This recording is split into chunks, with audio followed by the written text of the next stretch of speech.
Yeah, also there's only like 3 people on the server that can change names, so it should really narrow down who's been updating names.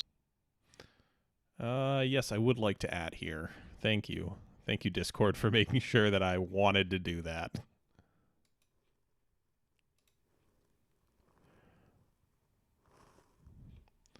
All right. In that case, I'm just going to wait. I think we wait until at least one person is here. Because I would like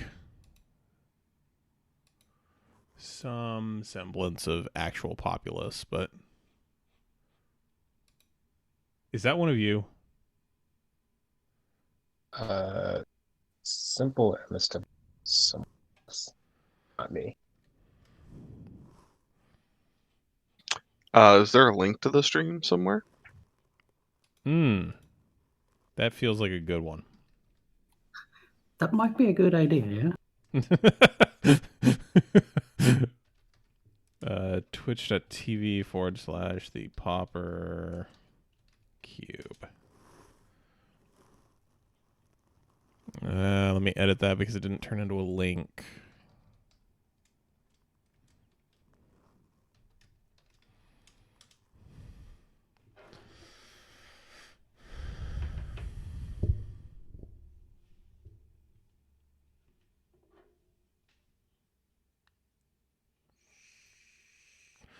Oh, apparently our voice goes through just fine. That is a good start.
Oh, that's my silly question. All right, we are I have live. Mics are hot.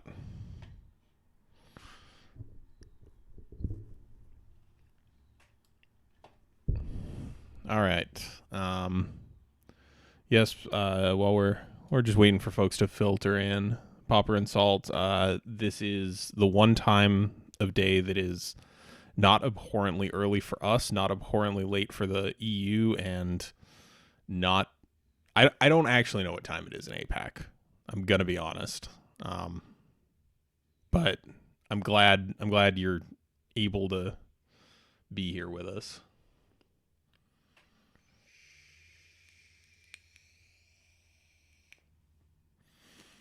All right. Lamb is not cute. God. What was that? But glad you could be here. Oh. Replying to the chat, sorry. 12 a.m. in Australia? Okay, so oh, that's midnight.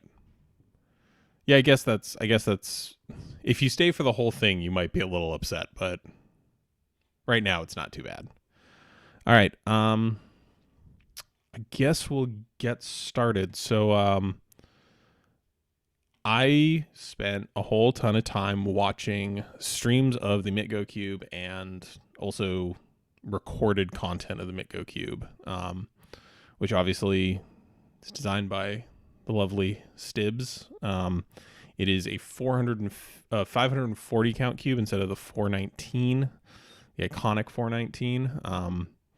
And I have put together a little presentation of some of the findings. We're going to kind of walk through these, and we'll discuss some of the stuff that we've sort of seen as takeaways from the admittedly kind of goofball data that we found.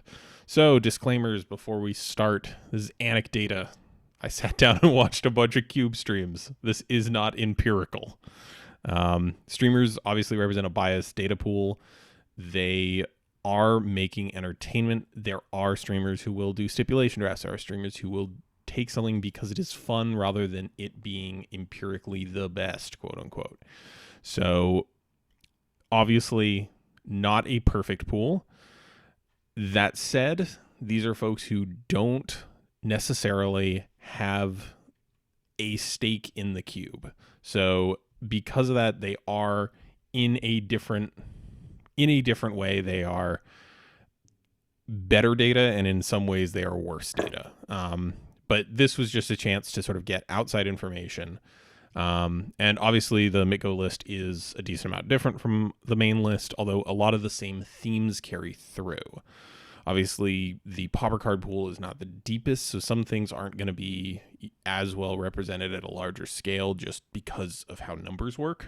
But by and large, we thought this was useful, if anecdotal, data.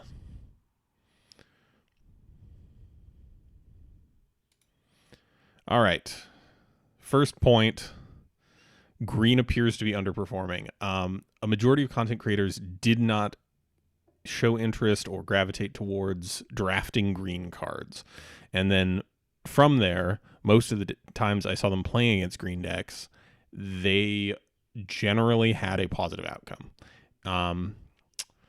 This is good to know, not super encouraging, but the action items that we actually spoke about offline, well, online still, but in private with the committee, is refocusing green from these sort of large, over-the-top monsters to slightly more reasonable mana costs, but having more resiliency.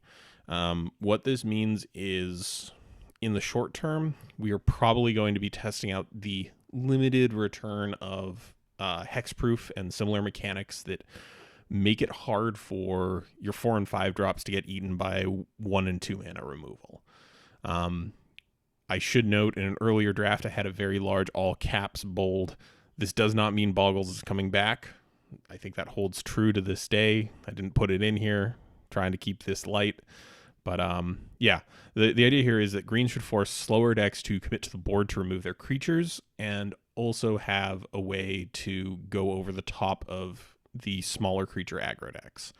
So we're kind of trying to push to that 4 and 5 drop slot as more of where the payoff is. Because yeah, seven drops that die to Doomblade are not super great. 2 color green archetypes. So since green was not popular, I decided to take a look a little bit more. So this was the one that I said, I think in the main chat, I was worried that people were going to be upset about. And this one is Self-Mill is a fan favorite. But we think that with the refocus of green to sort of a big mid-range deck that gets efficient creatures that are hard to deal with, the black-green archetype will sort of shift into a mid-range plus recursion type of model, where it gets these same hard to deal with green threats, and then it also gets recursion. So, you know, Raise Dead, when you had to like double block my creature, is a form of card advantage that green gets, and that's how black green is going to kind of operate. It also means that, Cube mainstay Putrid Leech actually makes sense now. So stuff like Putrid Leech backed up by Recursion is kind of where we are trying to head that color pair. So mainly green for creatures, mainly black for a little bit of interaction and recursion. For Simic, the ramp payoffs simply aren't there at common. So we've talked about this. Green-blue is notoriously one of the worst color pairs to try and design an archetype for because it flips every few sets, and they've never really had kind of a distinct identity as to what green-blue is doing. We tried to make the ramp thing work for ages. The other two things that these colors do well are tempo decks and +1/+1 counter decks. So we haven't really made a call on this, but we are going to try and refocus this into a non-ramp strategy, just simply because, we don't really have big hexproof threats that can be at the end of the ramp payoff so that you can guarantee that it sticks. And even with the ability to run some counter spells, it's not guaranteed they're in your hand. But yeah, we're looking to refocus this. Green, white, and green, red, while not heavily drafted, we felt pretty comfortable with. Green, white obviously is the one that will benefit the least from the change of green over to sort of this 4-mana resilient threat model, because it is a tokens deck primarily. Green, red, on the other hand, is the one that is going to probably benefit the most alongside black, green. So this is the I've heard it referred to as the Unga Bunga or Caveman aggro, which is, turn 2 stick a turn 1 stick a dork, turn 2 3-drop, turn 4 4-drop. So trying to cut to that mid game and mid range threats area a little bit quicker. Obviously this benefits when we have like good stuff at the 4-drop slot. So yeah, that's my piece on green. Blue, black, and blue, red were well liked. These are obviously historically two color combinations that we've spoken about in the past as being very powerful. Blue lets you see a bunch of cards. Black and red have been incredibly consistent with what they do over the years. If you're if you're drawing a bunch of cards with your blue cards and then drawing into a bunch of removal, that will let you do stuff. I do want to at some point open up the discussion with the chat of, is this actually a problem? Are we happy with where this is? Or is blue too good or blue too OP? Please nerf. Either one of those is an okay thing. I just want to get opinions on this. Also, I have a feeling that part of this is the fact that blue, red, and blue, black are both color pairs that have a lot of words on the cards that make them interesting. A on-rate haster is a lot less exciting to a streamer than a goofball blue card that, bounces something on ETB. So yeah, I would potentially point to this without having proof to back it up as being a sort of streamer bias, but it is something that we do want to take into consideration. And finally, monocolored aggro. I think this is finally. I should have actually checked. Yeah. Monocolored aggro did well. Several streamers made the 3-0 dream work with mono white and mono red. There were also a decent amount of mono black things. I think part of that was the fact that every time I saw a mono or mostly black deck drafted, the drafter got Gary early, which is exactly what Gary does. He incentivizes you to be in a mono black deck. And I also noted here that with a lot of these streamers showing that preference for the blue, red, blue, black sort of wedge of colors, that does kind of leave all of the red aggro cards and especially the white aggro cards available. So I'm wondering if this is sort of a result of green not being a preferred color and also the Grixis colors kind of leaving mono white. Mono white looked really good the times I saw it drafted. Just going wide and having a bunch of tokens. I view this as something. Omni. Yeah. One thing I did want to note was scaling the cube up to 540 really leaned on monocolored editions simply because we've already looked at all the multicolor cards. So one thing to note is that monocolor was already going to get a benefit from just density of picks. So it, just in terms of context, that's something I would want to just point out as a major difference between the cube that I would call the Pauper Cube and what was available on Magic Online. That is a fair point. Increasing the number of actual monocolored picks that could be made is definitely something that changes the calculus on this. What that means for our cube is if we wanted the similar presence of monocolored decks, that probably would mean trimming gold cards, but I'm not going to kick too many hornets' nests. That's my new motto here. I'm just not going to kick the hornets' nests. I would like to, now that I've gotten through all the stuff I would like to say, do folks have stuff that they want addressed in response to this? I see people talking about blue-green.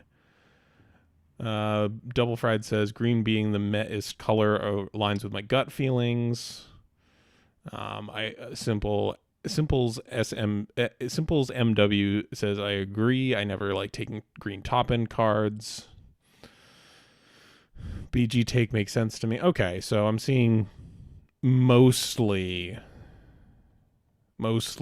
positive things here. Obviously, I'm only just coming to terms with life after Undercity Uprising. Monocolored aggro deck being a viable strategy. Yeah. Obviously, monocolored aggro also does have a bit of a bias in Pauper limited formats just because the fixing is not something they want. Generally, like, even when you get like really cool Boros decks, they're not running Windsguard Crag. They're not running Boros Garrison, Boros Guildgate. They're not running any, or Stone Quarry. That's the third one, just because it does slow them down off the aggro plan. So I think monocolored, like, actual aggro is always going to be the best model of aggro, and we should make sure that as we go, that is something that we support. Fizzle, do you have anything to add? No, that's yeah. I think my previous comments all kind of made it to the presentation. Cool. I guess can you hear me? Yeah, I can hear you. Sorry. My other minor thought, again, we're making changes based on, or sorry, we are talking about making changes based on limited data, limited sets of information. But that's also kind of what we do when we ask you guys in the community how cards are working out for you. So sorry if this creates additional flux, but the upside of having a living, breathing cube is when things aren't working out, we will try to make them work better / more interestingly. Yeah, I think that is an incredibly fair way of looking at this. And we will try and mark like more experimental decisions and note them. So if for example you just want the cube to work and don't want to deal with like interim updates to get to a final goal that you may be on board for or may not be on board for, you can just kind of ignore those updates and do them whenever. I don't know how to phrase this because we already have like the probationary stuff, but yeah. Okay, so that's my presentation.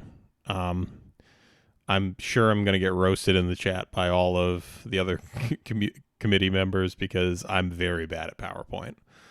All right, on to Ikoria, which I learned I was pronouncing incorrectly. I had been pronouncing it Ikoria, and apparently it is Ikoria. All right, chat's up. Behave yourself. We're gonna go through some of the stuff from the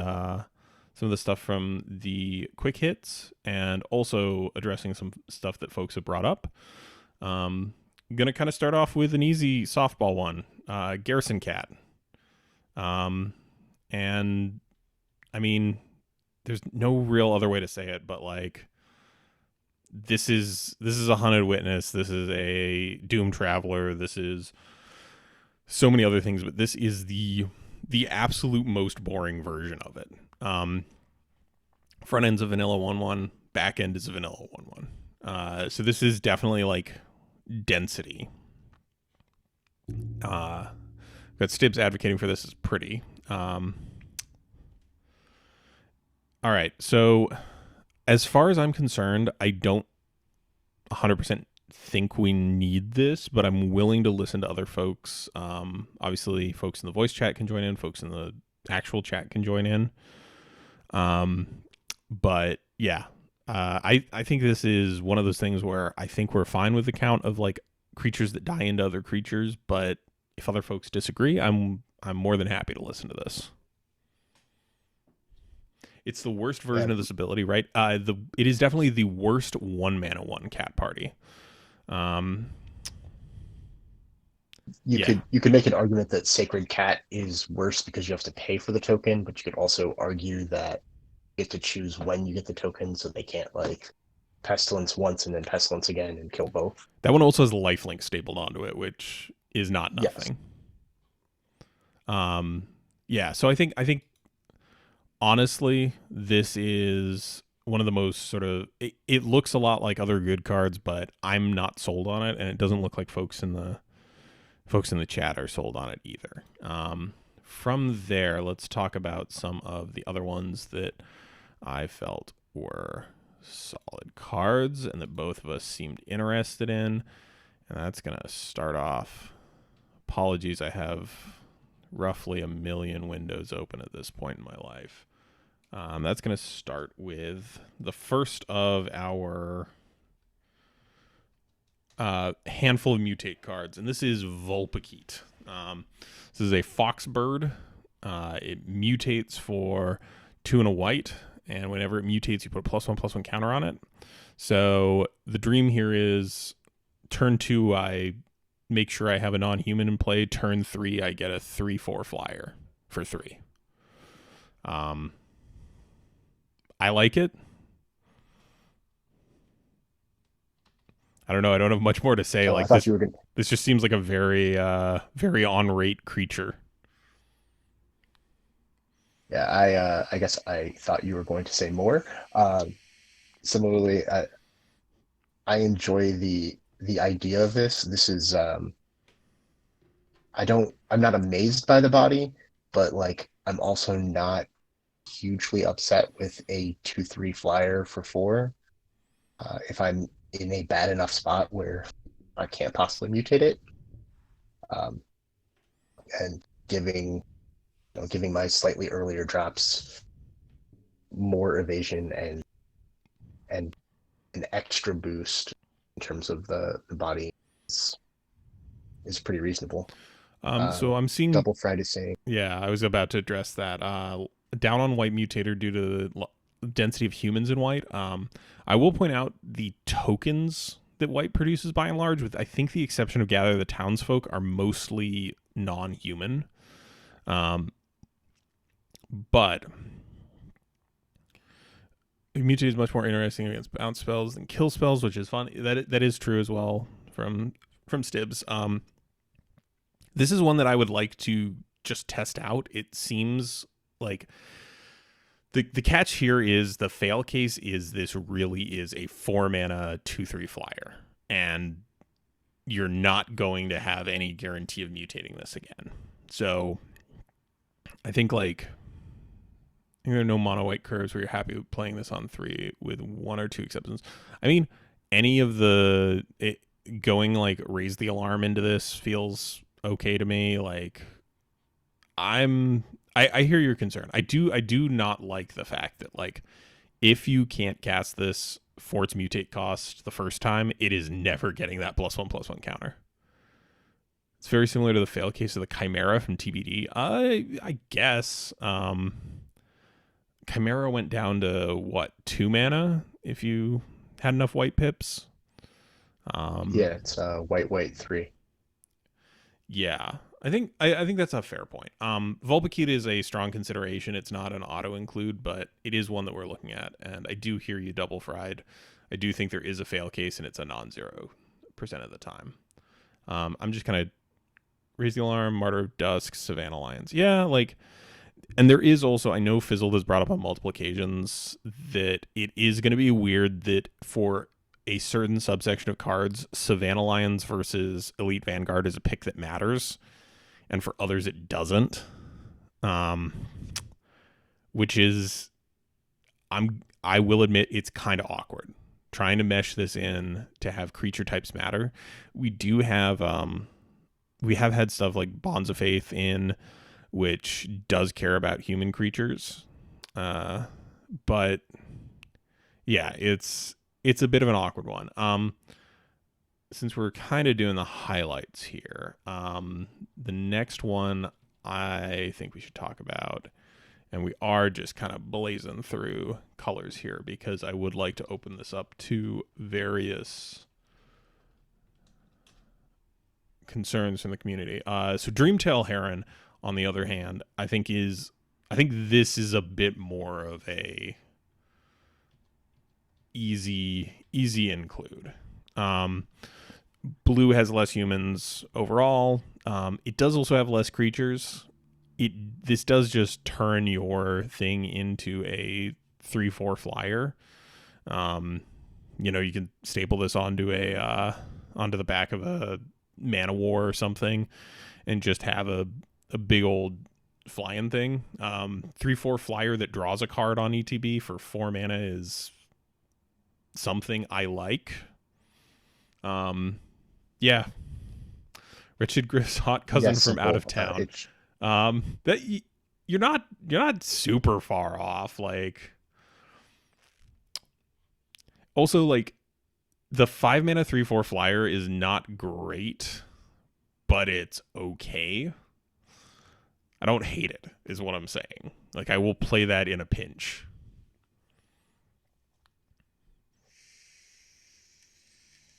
We currently have Watcher in the Mist in at 5. Yeah, that one does card filtering, but yeah, I think yeah. I think that's a good point. Simples commenting, Evo's Isle discounts to mutate, right? It does. It's still a creature spell with flying. So yeah, I think Dreamtail Heron is one of those ones where it's not asking a lot of us, and it is a relevant body. Like a 3/4 is one of those magic bodies that matters in Pauper Cube. So I'm generally pro including this. What else do we have in blue that we wanted to talk about? Let's talk about one that I honestly forgot about. Let's talk about Gust of Wind. So this is a 4 mana sorcery, return a non-land permanent you don't control to its owner's hand, draw a card. So this is a forced always kicked into the royal or blink of an eye. I immediately see Double Fried saying sorcery. Total CMC is more so the fact that this is a sorcery is a bummer. I won't lie about that. The fact that this is sometimes 2 mana bounce a thing draw card is incredibly appealing. That is a very good rate, and the cost of just having a creature with flying is not a huge one. I am personally really not a fan of this at sorcery speed, though. I'm willing to hear other folks' opinion on that, though. So while people talk type, I guess, my biggest line of thought regarding was, do we need to incentivize further any of the blue-based archetypes when you get to incentivize the blue-based archetypes in blue itself from Omni's viewing and reporting back on the drafts that he was able to see on MGO, it seemed like various blue archetypes color pairs rather, were doing well. This heavily hits towards white blue, so towards red blue. Spells matter because of the draw card.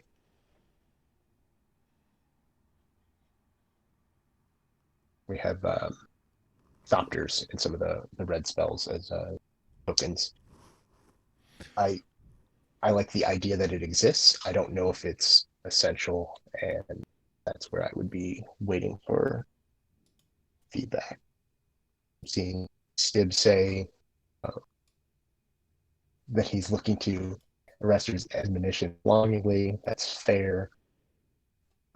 Simple MSW, Simple's MW, excuse me, says blue decks seem to have a lot of flyers. Most likely a fine card to pick up for mono blue. Last pick if no one's in mono blue. That's, yeah, probably reasonable. I don't know if you want to slow your deck down. Baloth Gorgers themselves looking for that sort of additive distraction concern. Decontest, that is a fair concern. I hope one that we mentioned. For kids. No. I don't remember. Let me just scroll up. Yeah, I think the big thing for me is this is definitely additive distraction bait. Like, the base mode of this, and here's the issue: the base mode of this is a demonstrably worse version of cards that are already in the cube. I think that not being able to choose on the draw card, not being able to cast this at instant speed as a trick, both of those are big downsides for this type of card. Yeah, I'm not feeling it. It's very close, if we're being honest. Those magic words draw card will plaster over a lot of holes in this format. Let's move on.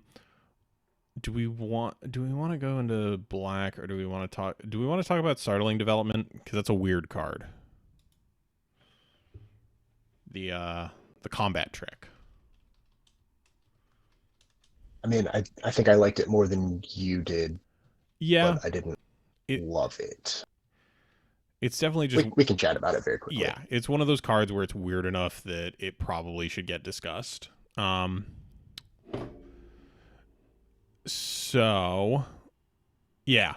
for 2 mana, till end of turn, target creature becomes a blue serpent with base power and toughness 4/4. So this changes creature type, which I would hope does not matter. Makes something into a 4/4, and it doesn't remove any of its other abilities. Stibs, it's standard playable in a cycling deck. That's different. The fact that this has cycling 1 on it does make the cost, like, I think the biggest cost with this is just it being a card in your deck. Like, that cycling 1 is very close to free, but it isn't free. I don't know where this fits in blue. Add Zenith Flare to the cube, you cowards. As much as I love cycling, I'm not kidding. I'm sitting next to a pile of about 30 or 40 copies of Astral Slide. Cycling is not viable here, no matter what Pauper Constructed tells you. That all said, I just don't know what deck is playing Startling Development and getting more than a giant growth out of it. Makes them blue so when your opponent blocks with Wild Mongrel and discards their last card for pro red. Okay, that is definitely like the very nichest of line, but that is technically a situation that can happen. Yeah, it's one of those things where I feel like if you have this and you have like something like Watcher in the Mist, this is a 2 mana +1/+0. Which obviously the cycling helps defray a bit, but I just don't think there's a blue deck that wants this type of effect currently. Yeah, so the card that I likened this to the discussion was Phantasmal Form from Modern Horizons. Um, and that I that card I thought was going to be horrible, and then I took it in a Horizons draft, and it was a weird fog for me where I turned one of my one horrible tokens into something that could kill. I don't remember which it was. It was originally like a 6/6. Hmm. But this can't do it to two creatures. It's more flexible because of the cycling, I think, but less powerful. Um, and then I think I did do number crunching and found that there were only 12 creatures in the cube that start with power that's greater than 4. So you can only reduce damage with this on a small number of the creatures. Oh, you know what? I really had not considered this being used as a defensive combat trick. I guess like for dealing with huge things, it does do work. Huh. Yeah, I don't think I still think I'm not quite sold on it. Let's let's scoot over to another color. Um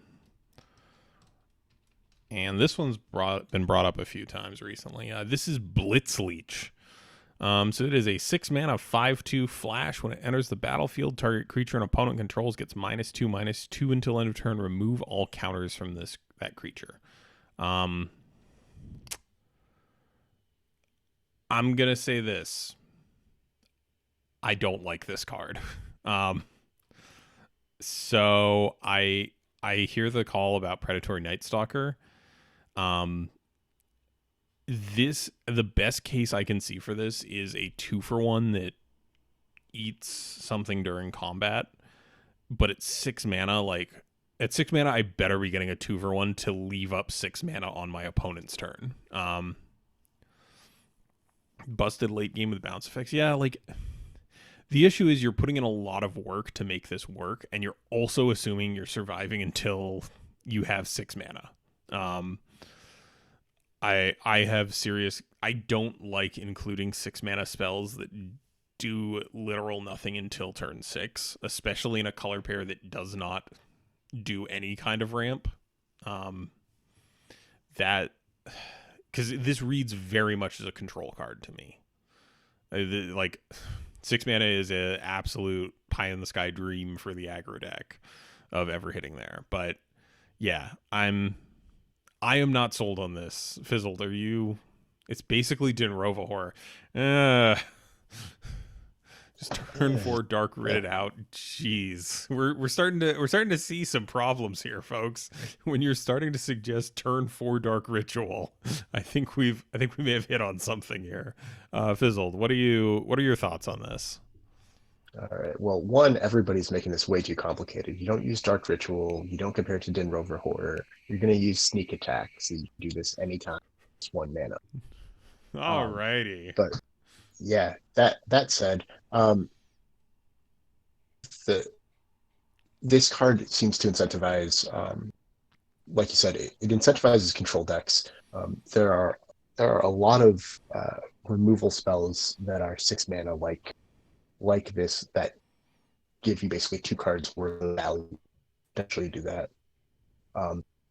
This one tells you this is your finisher, and at 5/2 with no actual evasion, it's not your finisher. It's hard for me to be really excited about this card. Yeah, this seems like retail limited 6 mana removal, and like the creature that your opponent goes, oh well, I can't deal with the 5/2 right now. Yeah, it dies to fungal infection. That is the biggest knock against this, is that 2 toughness. There's just so many things that kill this. I don't know. I am not a fan of this.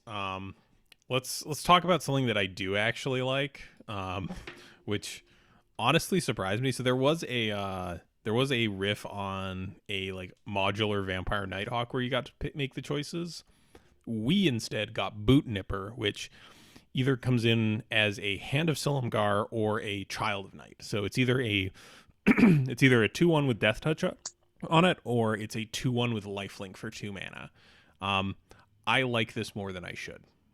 I I like the idea of having something that either is going to turn sideways and gain me some life, or something that is going to eat a larger attacker.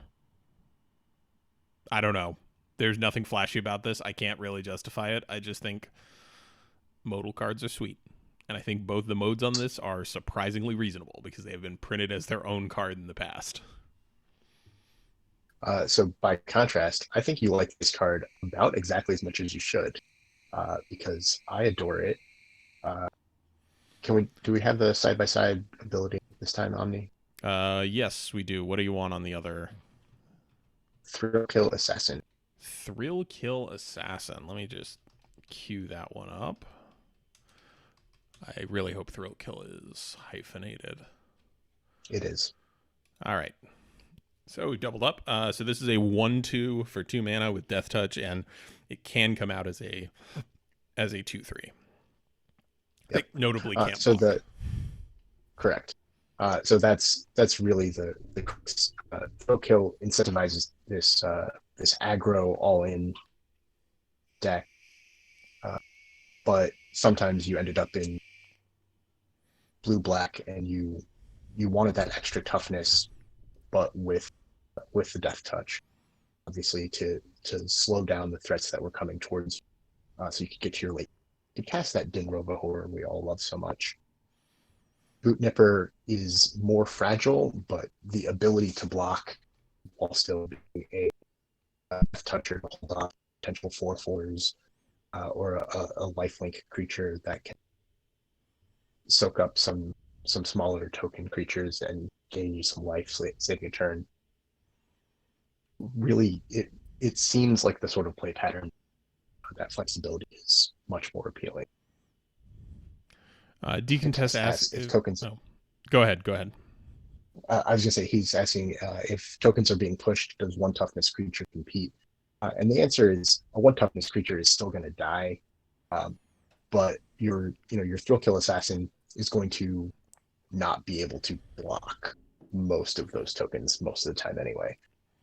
So it's really how would you like your creature to with the 1/1 tokens that are coming at you? Yeah, honestly, I prefer to have the flexibility. How many scenarios do we want a 2/1 lifelink? I mean, I've played a probably regrettable number of Child of Nights over the years. Is this the time to bring up Suffocating Fumes? That's a new one, isn't it? I don't know. Do we have that on the list? We don't. Yeah, we could dovetail into that. Let me do a side by side here just so that we have both of them up and I don't forget where we are. So Suffocating Fumes is a 2 and a black for -1/-1 to creatures your opponents control until end of turn with cycling 2. So this is what is the card? It was downshifted in Modern Masters 3. There was a version of this that was 1 black and didn't have the cycling. The Shrivel, it's not Shrivel. It's something, I forget what the name of it is, but we've seen this effect before without cycling and with a more black intensive mana cost. Cower and Fear. Thank you, Double Fried. Cower and Fear didn't get in. This one, so this is a case of cycling actually making a big difference. Like, if you're in a situation where you draw this late game, this gets cycled away if they don't have a bunch of X1s. And it's also a lot easier to cast. Yeah, boy howdy. Interesting. We hadn't been considering Suffocating Fumes, but it does clean up tokens very nicely, and the fact that it can also go in a like black-white deck with some tokens in it is actually pretty neat. We will take that under consideration. I don't know how I missed this one, because this is, I know back in the day, I think Mephitic Vapors got brought up, which is another one of these 3 mana -1/-1s to everything and minor upside. yeah, we will be considering this one because I think I just overlooked it. I But think I yeah, thought it said all creatures instead of. I was thinking like something like electricity because tokens seem a little too good. I think that's a fair thing to investigate. Like, I would really love suffocating flames if this was an electricity. I'm gonna be honest. If this was red and it had the cycling, I would be much more in on this. But yeah, we will be considering this. Back to Boot Nipper though, I just like this thing. Like, it's too, it hits the perfect point for a modal card for me, which is two not great effects stapled into one, and just being able to pick between them is good. I know personally it's going to always have Death Touch. I'm not gonna lie to myself or you. Like, this is always gonna be a Death Toucher, but I don't know. I sure do love choosing between two bad things, two mediocre things. Stibs. That's what modal cards are. It's two middling things. Um. All right. Um. Let's talk about Cavern Whisperer. I don't have, because I am streaming part of my Discord window. I can't really go up and look. Um. So Cavern Whisperer was one that we got a very lengthy treatise on why this should be included. I don't think this card is good. Um, like, pure and simple, I don't want to pay 4 mana for a 4/4 menace that discards a card, and I definitely do not want to pay 5 for just a vanilla 4/4 menace. Um, I, I like. Is there something I'm missing on this one? Please, someone tell me.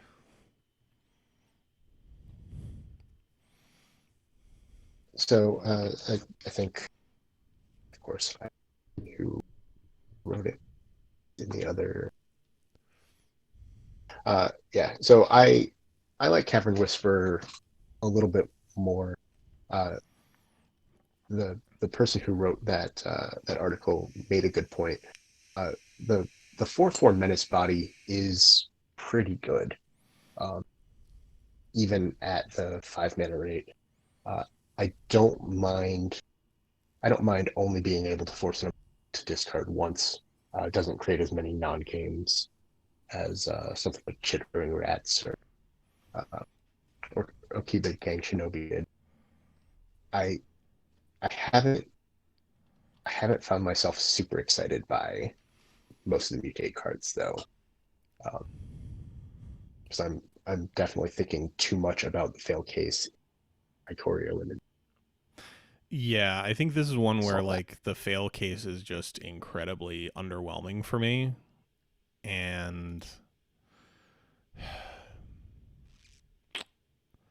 I don't know. This one just, I don't think it clicks for me. But if folks are very positive on this, I could see this getting in just as a test. I'm just curious. I don't think we have that many humans in black, do we? Um, let me just filter the cube here on Cube Cobra. T human. There are 10 humans out of 30. There are 10 humans out of 36 creatures in black. Wow, that was significantly more than I expected. No, but Now, to be non-human is. fair, Ruthless Ripper, you might morph, and you could mutate a morph and then flip. I don't actually know if you can flip the Ripper. You I believe you still can, and if Cavern Whisperer is the top, you still wind up with a 4/4 that you can't do that. Double Fright, I thought you were able to mutate a morph and flip the morph face up. I think you'd have to do the Whisper underneath to get the. Huh. I looked it up at some point and I can't remember how it worked.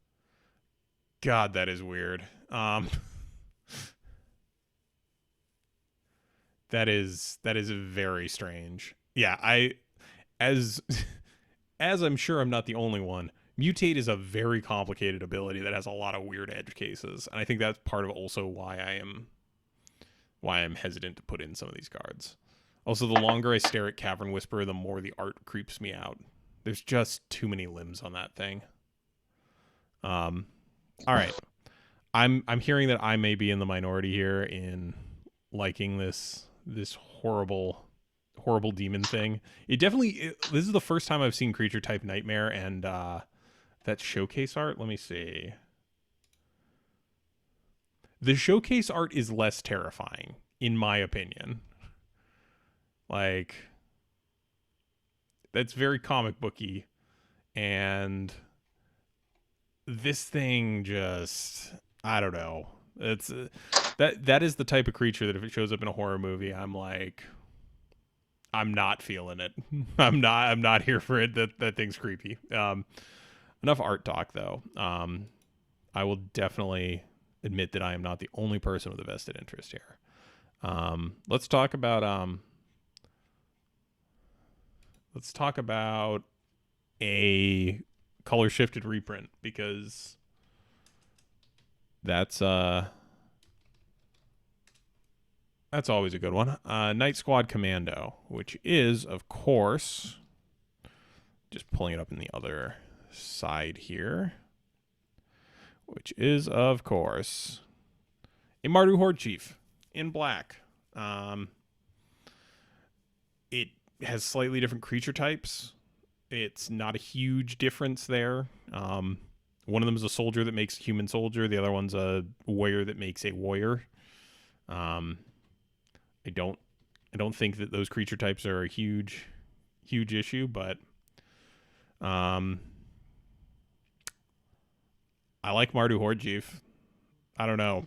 I think Night Squad Commando is fine. There are black decks that turn things sideways on turn 2 or turn 3, and this comes with an extra token.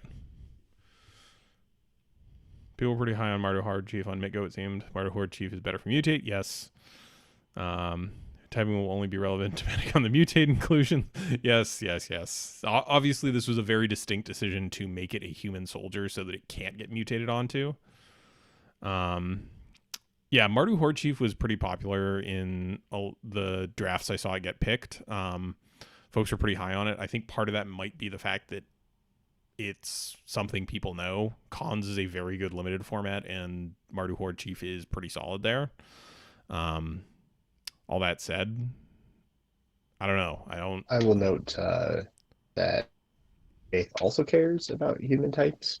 So in those weird white-black aristocrats style decks, you do have 2 more human bodies. Do we have anything if they survive the first turn? Do we have anything besides Bonds of Faith that cares about something being a human? No, we passed over the green 1-drop last set that cared about no. Yes, that's correct. Yeah, I think Night Squad Commando is one of those ones that is unenthusing, but we have a data point that already says that this card is fine in white, and I'm inclined to think that black is probably fine with it as well. It at least likes the extra bodies.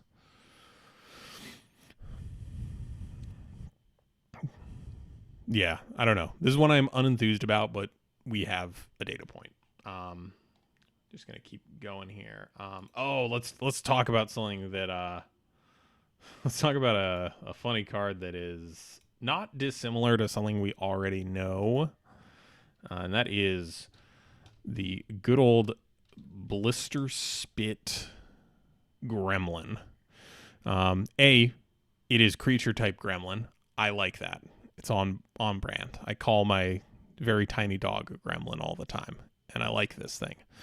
It's a 1-mana 1/1, 1 and tap, deals 1 damage to each opponent. Whenever you cast a non-creature spell, untap it. So specifically, the thing I'm thinking of is this thing, Thermo Alchemist. For the record, I think Thermo Alchemist is a much better card. And yeah, Double Fried just writing 1. And yeah, that is true. Like, this is a non-negligible cost. You can't just go, oh yeah, well, it's only 1 mana. I mean, it's also just a 1/1 that attacks things and eats up your extra mana that you have left over. Is Thermo too good for Pauper Cube? I've run it in personal cubes. I do actually like it quite a bit. It just kind of provides a nice clock. Some days it's just whatever the curse is, the one that deals Curse of the Pierced Heart. Some days this is just Curse of the Pierced Heart, but other days it is much better than that. It does care about non-creatures. That is true. Like, feeding a bunch of artifacts into this does also cause it to trigger.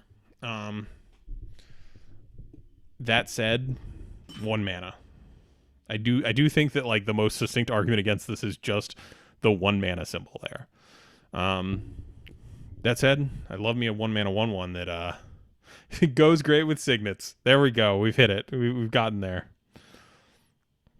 It's a Curse of the Pierced Heart that can also block random cheap creatures. That is a good point in Thermo Alchemist's favor. But yeah, Blisterspit Gremlin I just don't think is quite there. It's a fragile body. 0/3 is a very good body. Like, Thermo Alchemist requires someone use an actual removal spell on it, whereas Blisterspit Gremlin just kind of dies incidentally.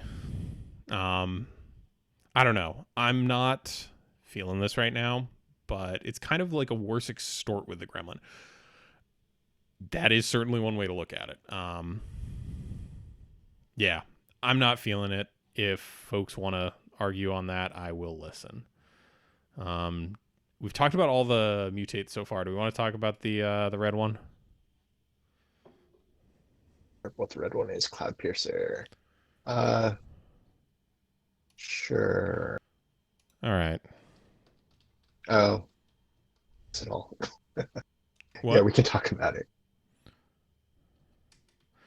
Yeah, so this is a 5/4. It's a big boy. It's got reach. Whenever this creature mutates, discard a card. If you do, draw a card. I mean, this is like a Keldon Raiders kind of thing. I think I like Cloud Piercer more than I thought at first. Someone want to go to bat for this one? I like a 4 mana 5 power thing, but yeah, while the community chats. So my issue is we have been actively lowering the casting cost of more creatures in red, and we've been trying to support both more aggro threats, lower drops, and then more powerful evasion or a way to finish the game with that bunch of extra bodies when you can't get past somebody else's 4/4s. Cloud Piercer doesn't support either of those games. The body is big enough to tangle, but it can't get past. It doesn't have evasion, and it implies, or rather, the reach implies, hey, you should be playing instead of stuff. All right. I'm going to come to the defense of this. What about this? I slap it on an insolent neonate. And then all of a sudden, we have a 5/4 menace boy. 4 mana is my Viashino Pyromancer chest bursting into this is quite nice. I don't think that the chest burster was quite what they were going for here. I think it's still body horror. I just think it's a different type. My thing is, I think I like Cloud Piercer for interactions with small things that get outclassed but still have evasion. Like Insolent Neonate, again, is kind of a until they have 2 creatures that they're just leaving back is kind of a Curse of the Pierced Heart. Turning it into a 5/4. Yeah, Grim Initiate, that's another solid one. Yeah, let's... I mean, if the Grim Initiate lives... Sure. So, Decontest, you said Pyromancer, and I thought you were talking about the Modern Horizons one. No. And that was a much more interesting line to me. Oh, yeah. It's ridiculously difficult, but... Yeah, Stib says Green Red Caveman seems to like where this goes. Yeah, like at 4 mana, and let me just do. I hate that I've had to do this multiple times during this stream. Is filter to humans. So 34 creatures in red. 10 of them are humans. I'm just looking through. Ooh, here you go. Boggart and Dragonheart. You can swap over into a dragon and mutate onto. I don't know. That seems janky. Um, Actually, yeah, most of the humans are not things you want to mutate onto, if I'm being honest. Most of them are things that either non-bow or just are nothing with this, whereas, like, being able to... Oh, tossing this on a Frenzied Goblin. Yeah, I'm just, like, looking through, like, the stuff that gets outclassed. Tossing on a Jackal Pup seems rough, but... Um, yeah, I'm trying to think of, like, what else... What other cool combos exist here? Hey, hey! I would like to present my big idea here. There should be a card coming up on your screen very quickly. Is Plated Geopede. I would like to put this card on Plated Geopede. I would like to swing with a 7/6 first strike. Putting it on a Jackal Pup doesn't matter if your opponent gets dead before you do. This is true. Yeah. You know what? I like Cloud Piercer. I just think it's a big thing. And at 4 mana, Plated Piercer is the way. Yeah, the first time this happens to me, I'm gonna not be happy about it. And the first time I do it to someone else, I'm gonna be very happy. I do think that, like, small synergies like this. Oh, the showcase? Let me see what the showcase looks like. Okay, yeah, that is a pretty card. I still have a little... I'm still, like, a little bit old man magic here with these things. Yeah, okay. I like Cloud Piercer. I think this supports what Green Red wants to do, and I think it's still even fine in Mono Red as, like, your very top end of 4 mana, just make thing big. And I think that's fine. You know what? I've come around on Cloud Piercer. Congratulations. I've been persuaded. What else do we have in red? Oh, let's talk about this one. I think this card is very, very good. It's Fire Prophecy. It's a piece of creature removal that draws you a card in red. Yeah, I have basically no words to add aside from I like this a lot. Yeah, this is a great... Doesn't go to the dome, get this nonsense out of here. I think the fact that this probably eats a creature and then lets you filter away trash from your hand is very good. Fire Prophecy seems like a great update on Red's burn suite. Like, yes, this is not a traditional burn spell, but, like, if you're attacking with stuff, just killing their, like, X3 blocker and filtering away the 5th land that you don't need. Cast it on Jackal Pup. Problem solved. I should never have brought up Jackal Pup. But yeah, this, I think, is a very solid option for a more Doomblade style burn spell, except it has draw card stapled onto it. Yeah, I just think this card's very solid. If someone has a very good case against it, I will listen, but I think it's good. Man, Red got a lot of solid stuff this time around. Because I'm going to just... yeah? I was gonna say, before we move on, if we could go back up at about Ferocious's Tigerilla for like 20 seconds, I would appreciate it. Yes. Ferocious Tigerilla. It's a 4/3 cat ape, and it either has Trample or Menace. Yeah. So not a thing I super love, but because between the quick hits we did have that review and find that Gruul was looking for more mid-rangey type bodies. I like it a little bit more than I liked it 3 weeks ago. Just wanted to mention that it exists. To contest accurately says that 3 toughness is not in fact 4 toughness. I agree. It could be bigger. Weirdly, I think I'd prefer this in green, but I don't know. I'm just always like weird on like top end stuff in mono red that doesn't have a way to get in immediately. But I don't. I like this is a caveman aggro card. As the saying goes, unga bunga, creature's good. I see someone asking about Forbidden Friendship. This is. I would not class this as an auto include, but it's very, very close to. I really, I'm gonna miss my art equity here on Krenko's command or or dragon fodder.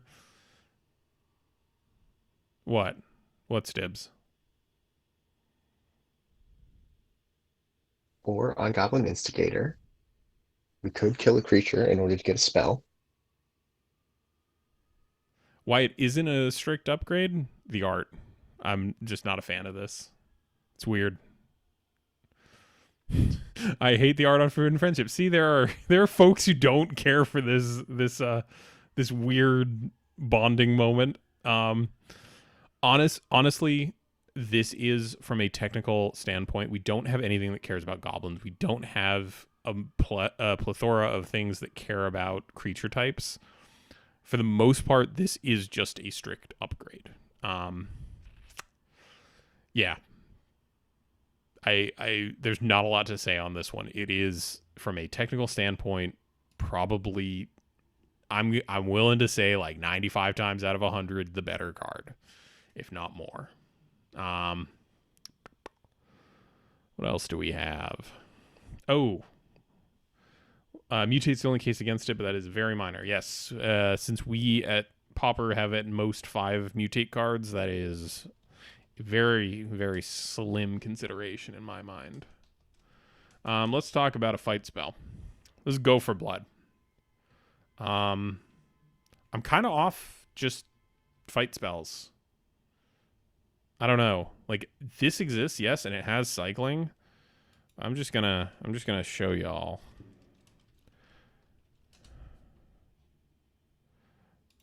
That exists.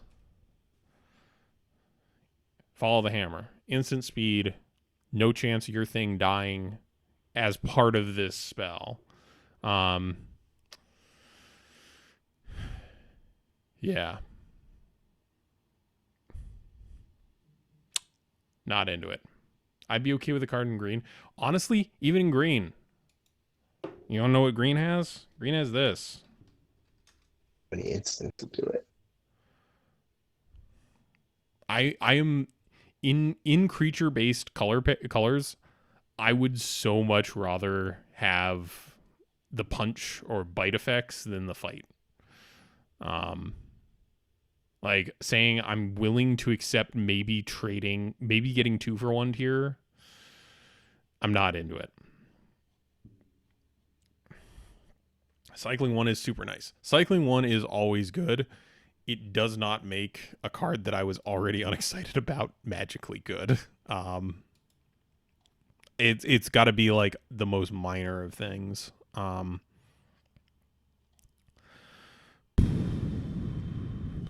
we want to move on to green?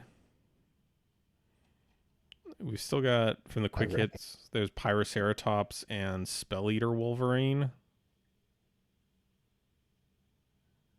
Actually, should we talk about Spell Eater? Super. I mean, we can. Does that mean ram through is an include? We'll be getting there. Don't you worry. Let's talk about a Spell Eater. So for a while, blue-red has been kind of a loosely spells matter, loosely tempo deck. I think that this style of creature that cares about spells already in the graveyard is a much neater way to do this. I'm not 100% sold on this body.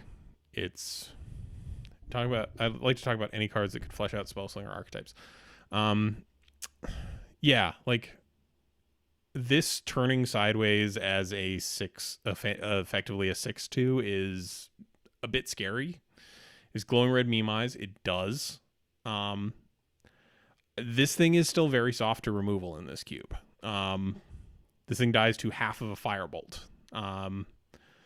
I'm into this, but not sure the Spellslinger subtheme is strong enough. ATM. Yeah, I think the big thing is like, when is this actually online? Like, how many turns on average do I have to wait before this comes online?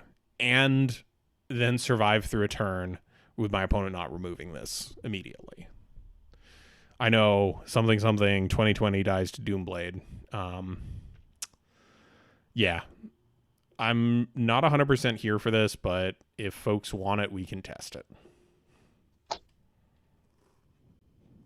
Yeah.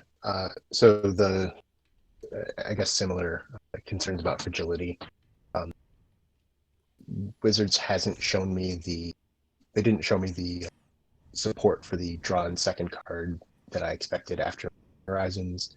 They didn't show me as much support for the second spell cast this turn as I thought. There's a lot of different spells batters kind of cards that they're throwing at us. Unclear what direction to go. The best part of this variant, what was it called? Threshold? The thresholdy thing? It was, it's on Dark Petition. Oh, Spell Mastery. Yeah, the variant on Spell Mastery on this card is easy for new players to grok. I don't know. I like that about it. I like that it offers a clean support for Spells Matter. I don't like, per se, the way that it does it. Yeah. I'm more inclined to test it than I am to say, yes, we should put it in, if that makes sense. It's interesting. I think that one's going to have to go to a broader vote past this once the Q&A is on YouTube. I see Popper and Salt asking about Lava Servant. Or Serpent. Jeez. Can y'all tell that I have only had a single cup of coffee today? So this is 6 mana for a 5/5 haster with cycling 2. I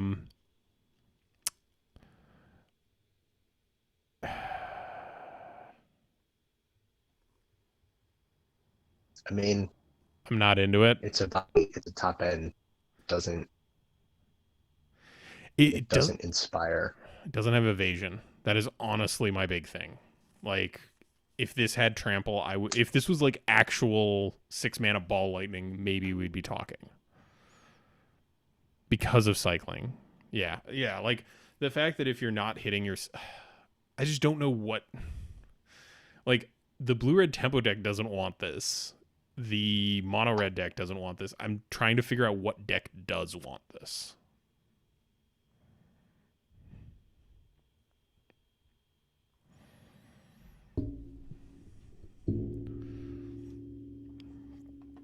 Green blue ramp. Thank you, Stibbs. Your control, it's still just, it gets chumped for days. I don't know. Like, I am not feeling this thing. The elementals deck. Okay. I'm seeing a bunch of course, I forgot all about that. Not much of a whale. I am also questioning why this is a reanimation. We have like one actual on-rate reanimation spell, and otherwise, like, paying 4 mana to get this back doesn't feel great in your red-white deck, apparently, that's planning to reanimate stuff. I'm not seeing this one. Let's move on to green. We're not talking about Excavation Mole at length, other than to say we're moving off of Self Mill. A 3/3 for 3 with Trample is unimpressive. I'm not into this. This card is bad, but you could cycle at options. Yeah. You cycling is at its sweet spot when it's something you would like to play, but also in a pinch can cycle if you're missing land drops. That's my bit on that. What else do we want to get into? Do you have a preferred starting point for green, Fizzled? Let's see if I do.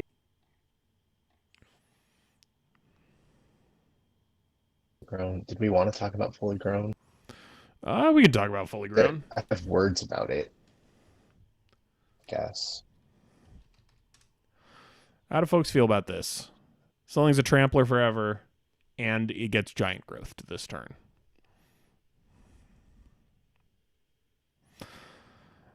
I mean, it does make your things permanently evasive. I do like that. Yeah. None of these, like, 3 mana for a combat trick that doesn't draw me a card. Yeah.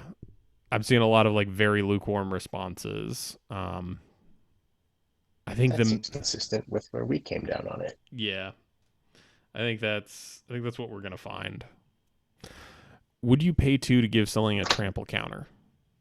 Yeah, that's basically what this is asking. Like, this is giant growth with 2 mana stapled on and a trample counter. I think the answer is yes, I would in retail limited. Yes, exactly. Most cubes, no. I mean, this also sometimes does just read 3 mana. Your big Chongus gets in and ends the game. Yeah, I don't know. Not a fan. Let's move on to a very Mike style of card. Say hi to Humble Naturalist. It's a mana dork that makes any color of mana. But caveat, only creature spells. How do we feel about this? We're kind of moving away from ramp, but this does sort of lean into the I would like to play 3 and 4 drops early. I don't know. I also like the art. I also like the fact that the art has some of the mutate creatures in it. There is Porcuparrot right here. It's a decent blogger. Yeah, like, we've seen riffs on this sort of thing, like a 2 mana 1/3 dork before. Prefer this with a caveat to unconditional any color ramping. I think we wanted 1-drop dork. Yes, simples. We are probably gonna put in more 1-drop dorks. They haven't broken anything wide open, and mono green needs that density. Yeah, I'm very neutral on Humble Naturalist, despite being the 5 color guy. Druid of the Cowl adds green for anything. Yeah, like, if you're looking to move from hard ramp into more 4-drop on turn 3 stuff, then cool, run it. Yeah, I don't know. This thing is neat, but it's not really singing to me. Do you happen to remember how some of those green decks were getting stomped, I guess? Were they unable to draw their threats? Like, I guess what I'm asking is, if I had this in my hand instead of a werebear, would I have played this, blocked, some random bear or Seeker of the Way for a turn, and eventually been able to cast a 4 or 5 drop? No, I think it was mainly that green was lining up very poorly against folks' removal. Okay. They didn't have Goblin Instigator. That was the problem. Decontest. I love me a Goblin Instigator. That one might be in discussion in the greater chat. Migratory Great Horn. We're going to talk about all the mutators. So this one tutors up a basic when it mutates. It's also a 3 mana 3/4. Vanilla, notably.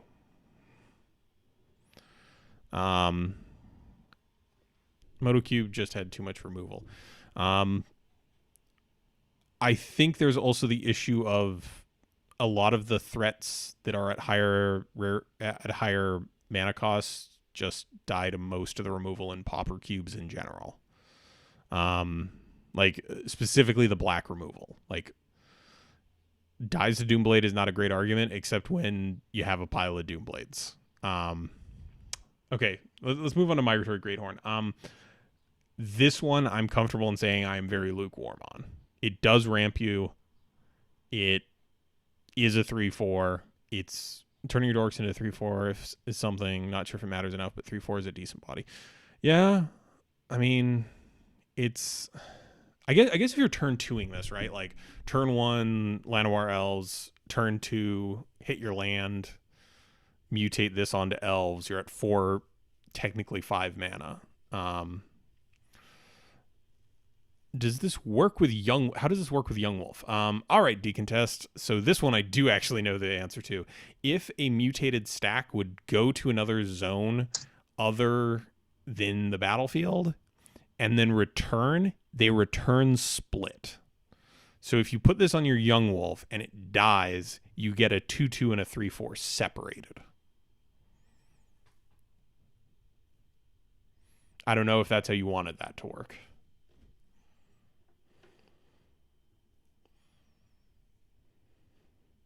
Yes, with persist and undying is super powerful.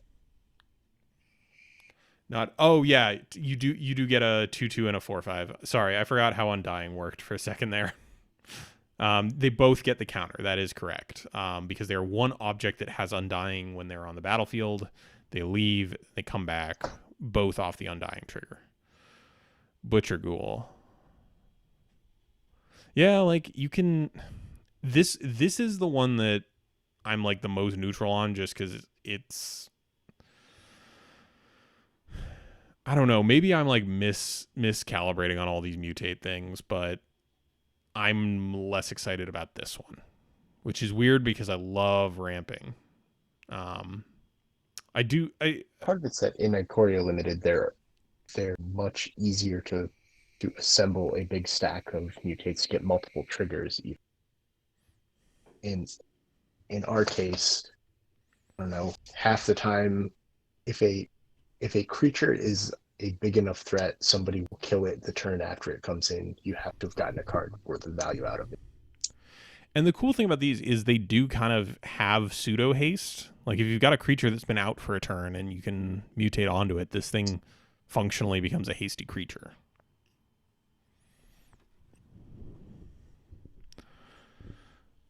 I don't know. We're going to have a big old mutate discussion at some point in the chat, and it's not going to be an easy one.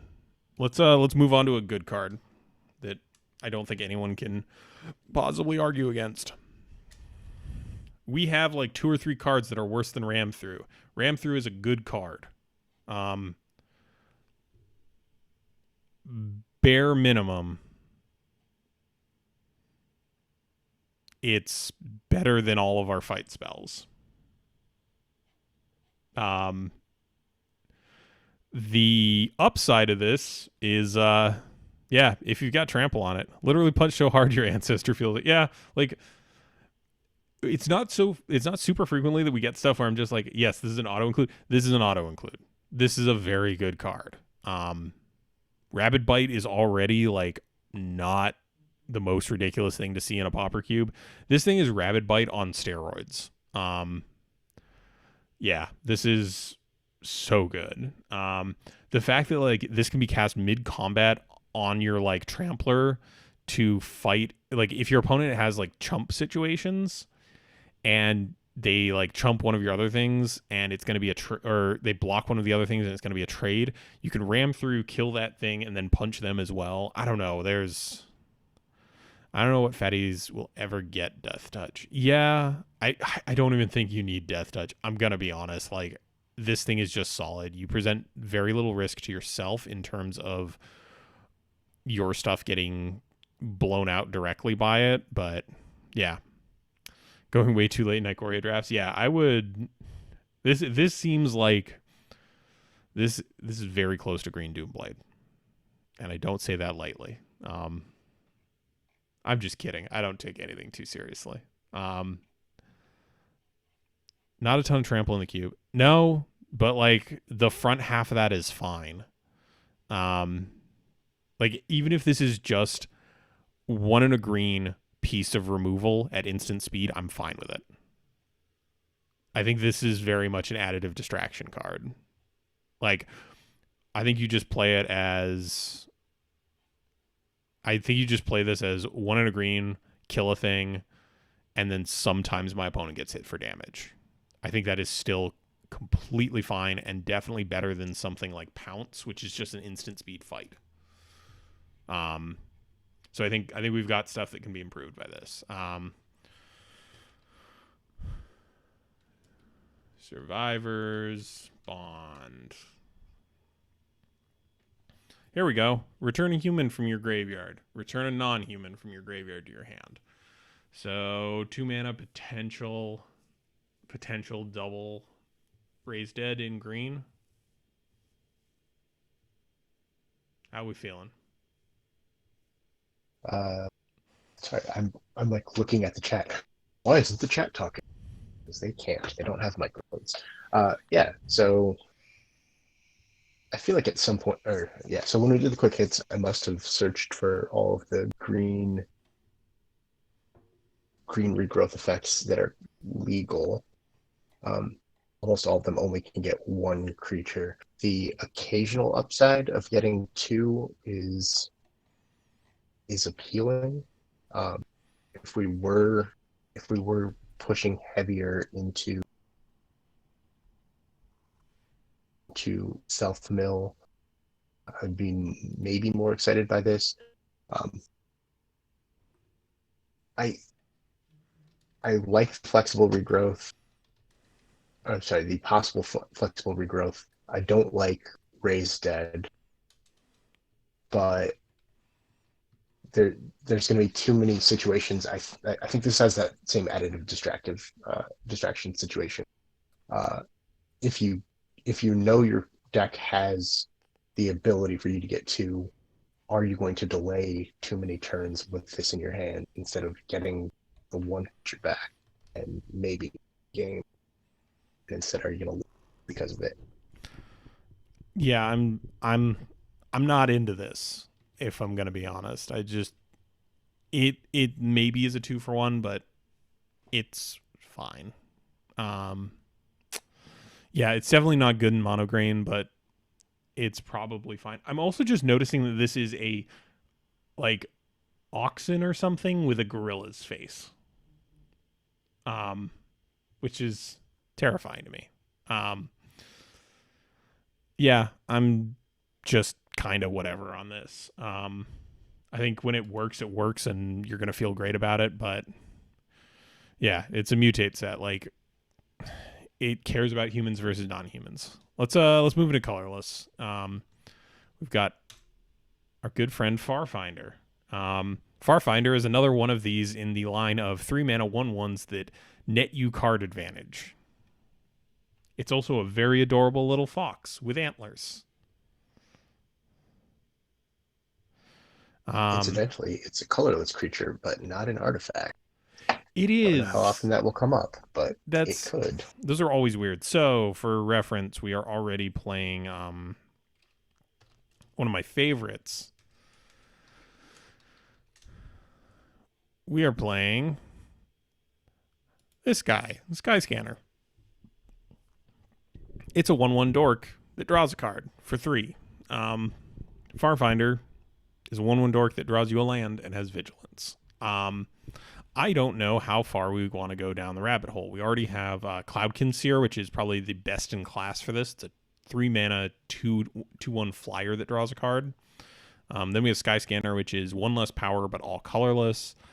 We're not playing Tome Raider, which is Sky Scanner but with a blue pip in the cost.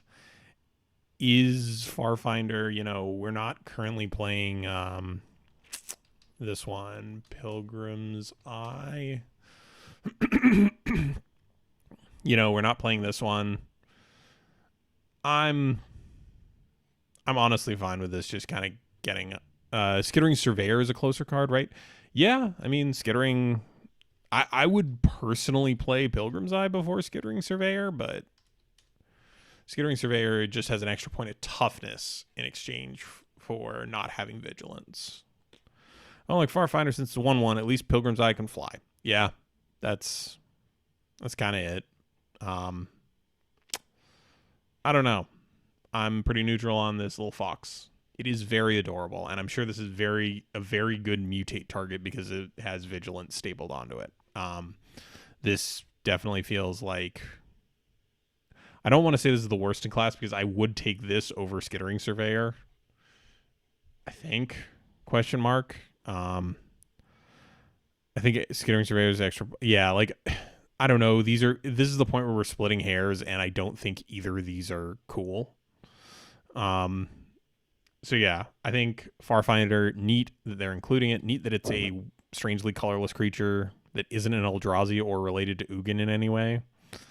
But yeah, that's it. Does anyone in the chat have stuff that they want us to talk about in terms of cards?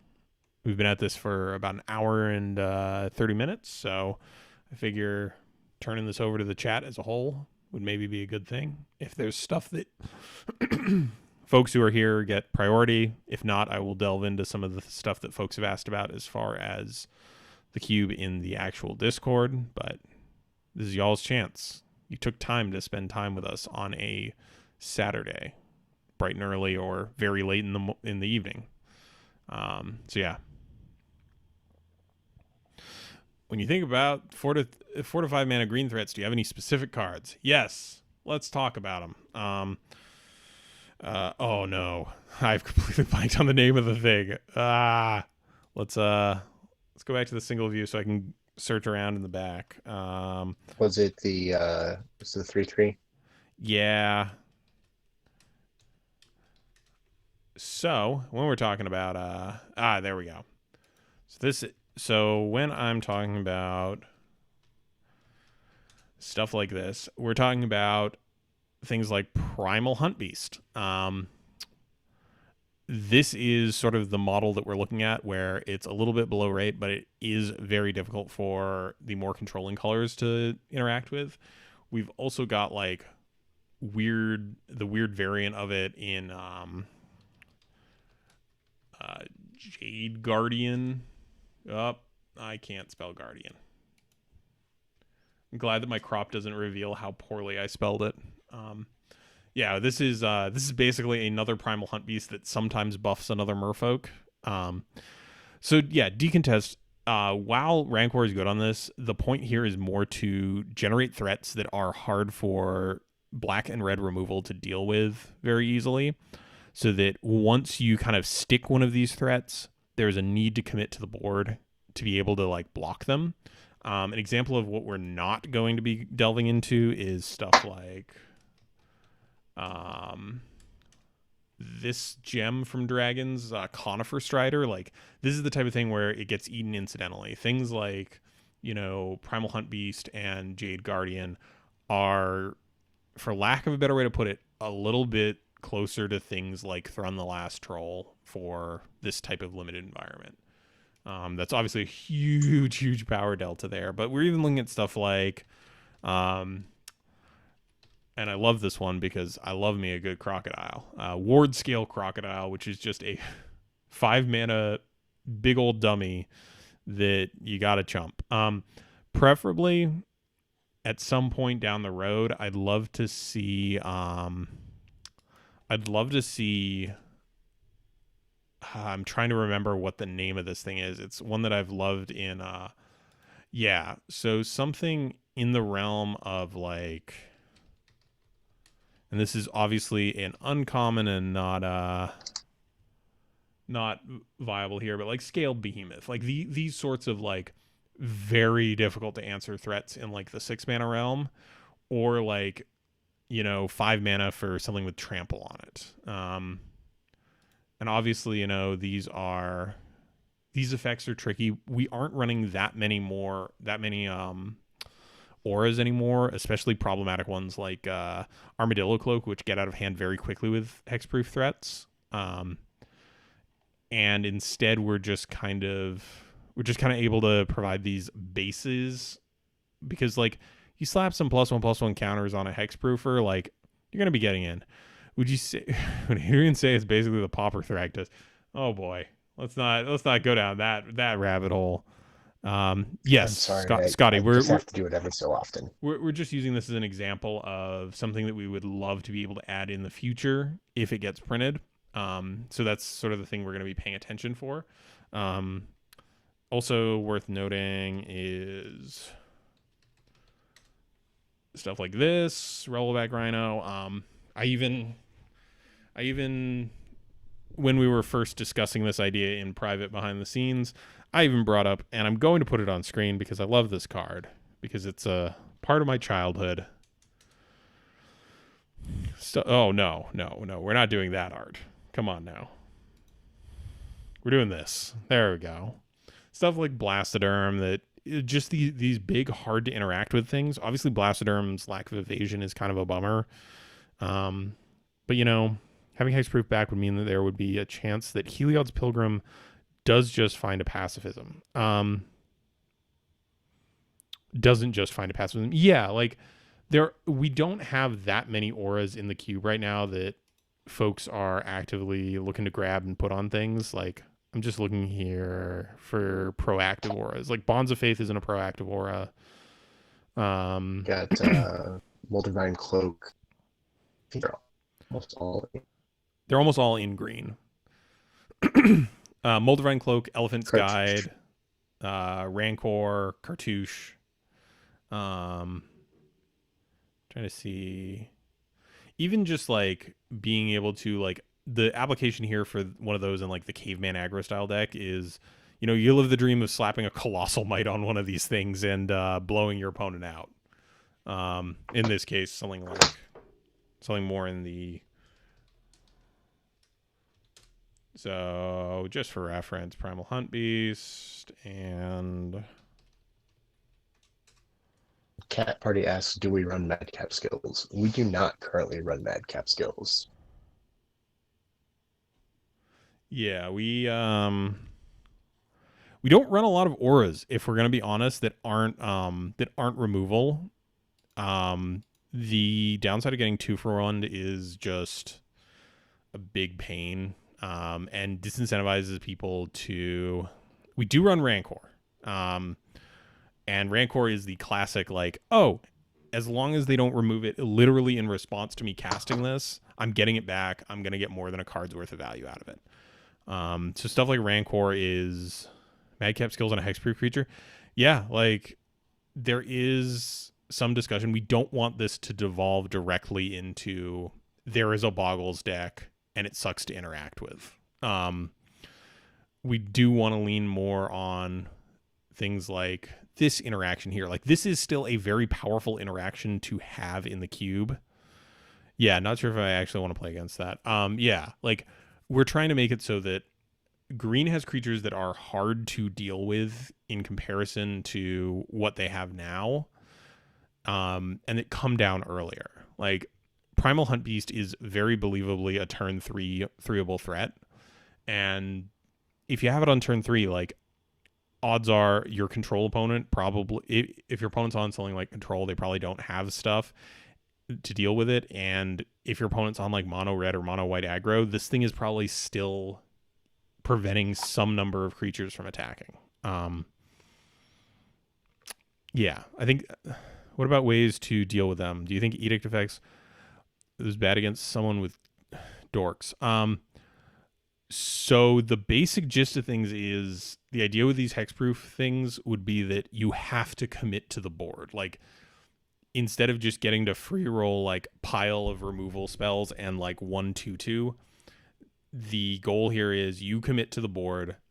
If they swing into you with it, you have to trade for it. Like, we're trying to make it so that you're not trading up on mana or up on cards when you're trying to remove one of these threats. And that's effectively what hexproof does. Yeah, I mean, like, stuff like Boot Nipper is like, we already have Death Touchers in black that can block these, and, you know, there are ways to deal with them. But yeah, we're not going to retread into edicts because, boy howdy, let me see how many cards in the cube make tokens. Token. There are 53 cards in this 400 card cube. So 1 out of every 8 cards in this cube generates a token that you are probably fine sacrificing into an edict effect. Those ain't great odds. Also, most of them are like 3 mana or less. There's obviously a couple of exceptions, there's your Walkers of the Grove and what have you, but yeah. The idea here is green gets resilient threats. You have to interact with them through combat. You actually have to play to the board. You don't just get to sit there and do nothing. Yeah, that's where we're headed for this. Do we have other stuff that people are wondering about, or shall we delve into some of the stuff that was left in the Pauper Streams channel?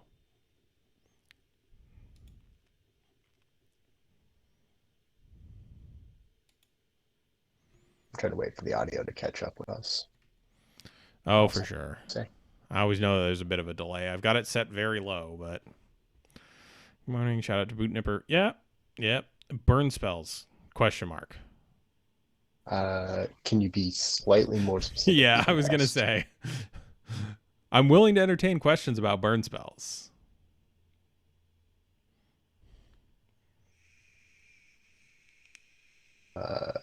So they just say spells.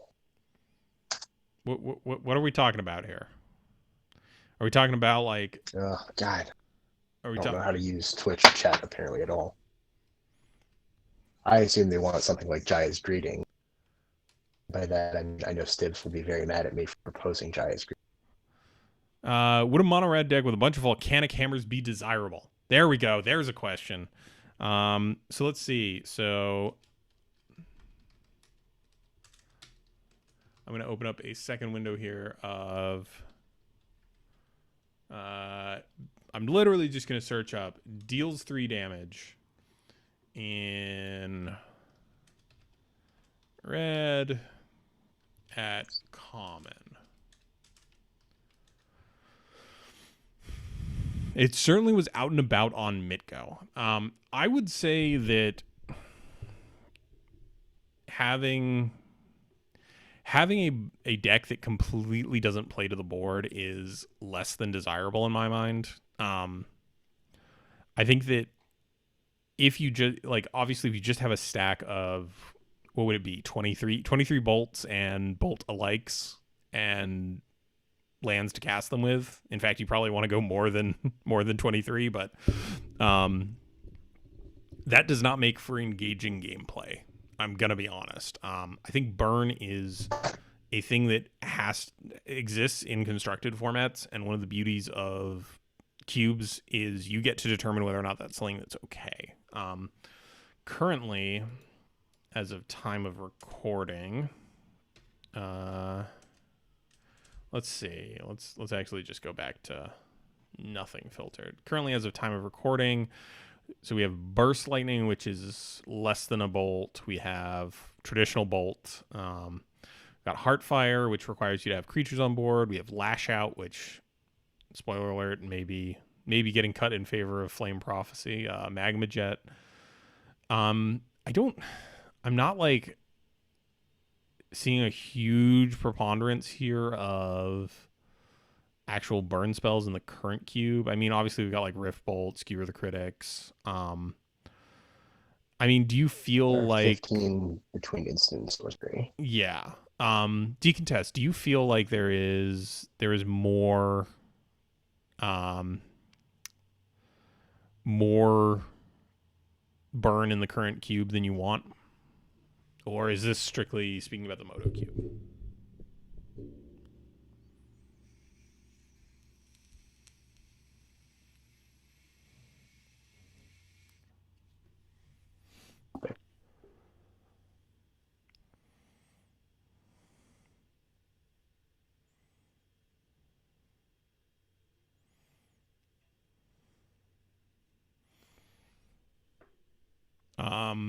All right, not getting a quick response here. We're going to sidestep for a second. Cat Party, curious about other notes you synthesized through viewing cube drafts on Moto.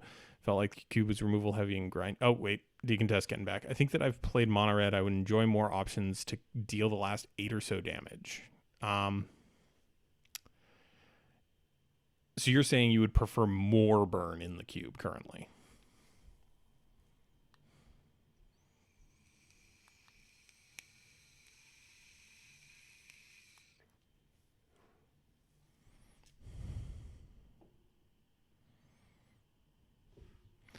I mean, that's definitely something to look at. I'm personally okay with where it's at, but if other folks mirror those comments, we can definitely look into increasing the breadth of burn options. It might also be your spells as some pickings. Yeah, like, I mean, blue red is like a spells based tempo deck more so than it is out and out spells matter. You'll notice we don't have Kiln Fiend or Nivix Cyclops. We're not like going all in on that. It's more just like, shock your dude, get it back at some point, shock another thing, keep chunking in with a flyer, that sort of thing. Is Manamorphose in the queue? I honestly can't remember. It is not. It's not. That is definitely like a way to support spells matter. It's also still like a hideously expensive card, and we do sometimes take that into consideration when it's something that provides limited upside to the environment. We'd prefer to. Yeah, it is. I want to say it's still double digits. Kilfiend and Apostle's Blessing. It would be the most expensive card for sure. Yeah, since Strip Mine is no longer in. Mystery boosters reduce the cost of it, thankfully. Yeah. Also, the Kiln Fiend Apostle's Blessing thing is just so.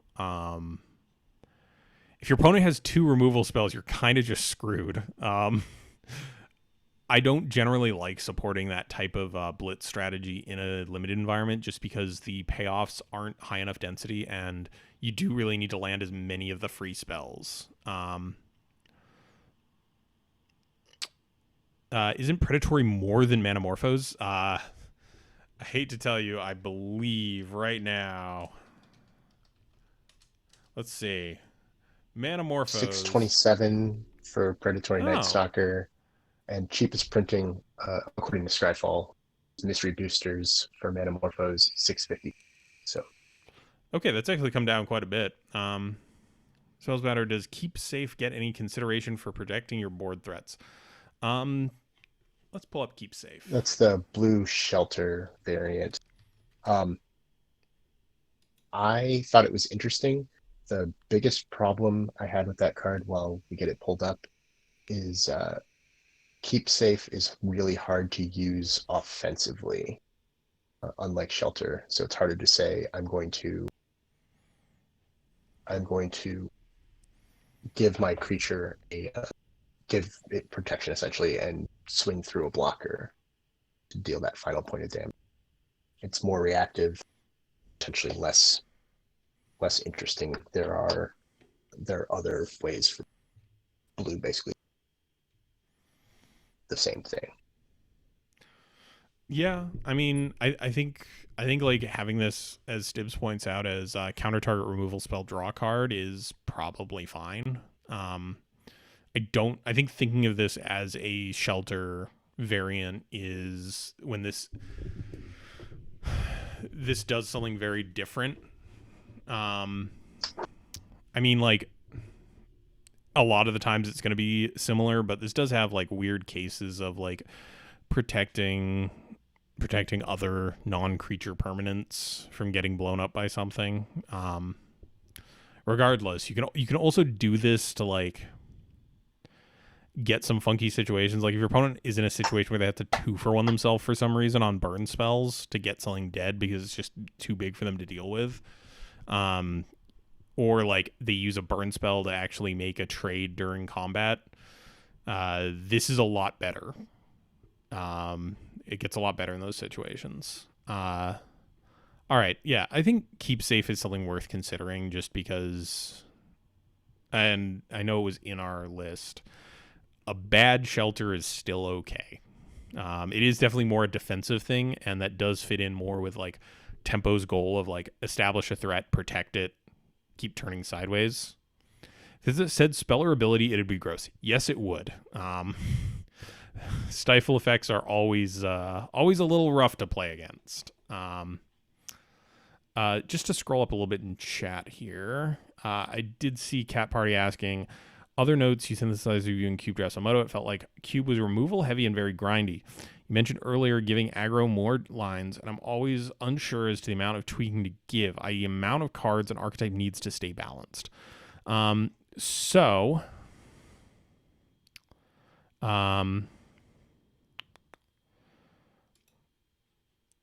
let's see.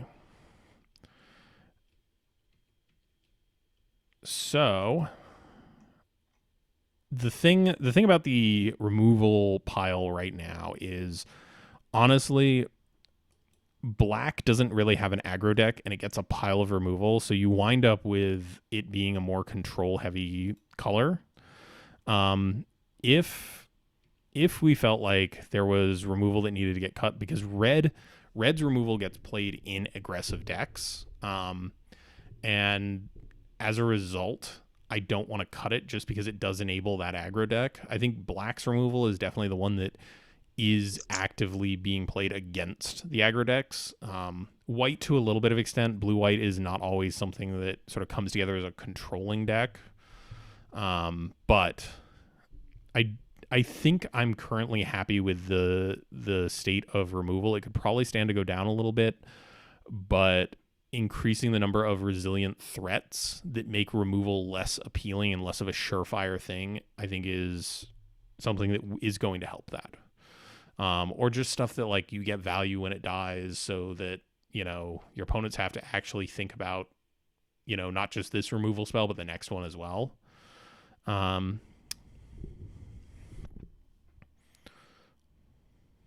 could maybe lose like the worst two pieces in black and white. Yeah, like there's probably a micro tweak to be made there just to kind of balance a little bit, but I don't think it's huge changes.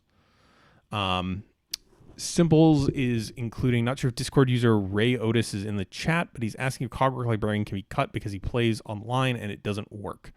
As always, you can make adjustments to this cube. If you're drafting and you don't like Cogwork Librarian, or it just outright doesn't work, just swap it for something else. Cogwork Librarian is a lot of fun if you're playing in paper, and I'm not going to cut something from the main list because it doesn't work for a small quantity of users. Yeah, I Cogwork Librarian is a very fun card. It is I think the most effective out of that series of Draft Matters cards, just in terms of like pure fun, especially because it gets passed around the table. It'll go back and forth. People get additional picks here and there. I really like Cogwork Librarian, and again, as this is a community project, we do stuff for the majority, not the one edge case where it doesn't work. All right, we've probably got about a half hour here before I need to go and take care of stuff for the weekend. Anything else from the chat, or shall we dig into some of the stream stuff?